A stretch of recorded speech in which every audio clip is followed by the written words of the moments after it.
موږ یقینا نن سبا په هغه وخت کې یو د کوم وخت په هکله چې نبي کریم صلی الله علیه وسلم فرمایي چې در ولاړ به ناست شوي در روان به ولاړ شوي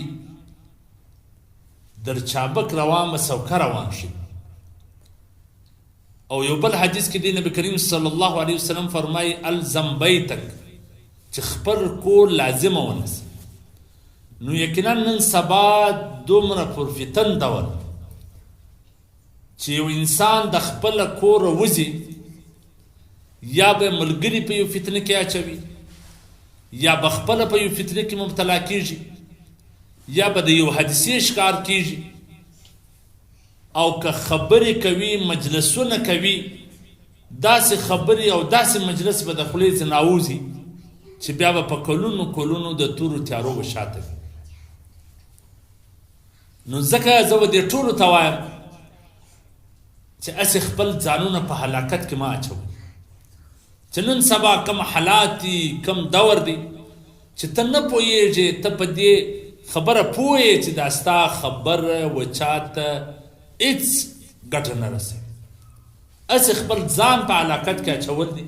هسې خپل ځان په بربادي کې اچول دي نه ستا په خبره جنګونه دري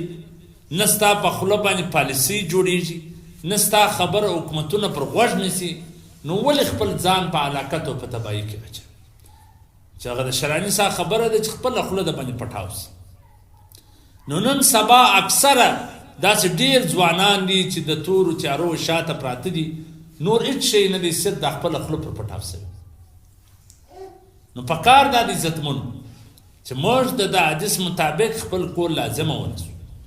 مه ماښام د کوره وځه مه بې ټیمه د کوره وځه مه بې ځایه د کوره وځه مه بې وخته د کوره وځه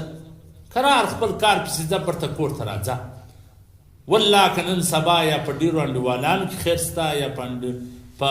مجلسونو کې خیر سته یا په بنډارونو کې خیر سته سوا د فتنو سوا د مشکلاتو سوا د تکلیفو سوا د خپل کورنیانو دپاره د پریشانۍ د سبب د جوړېدو نور څه شته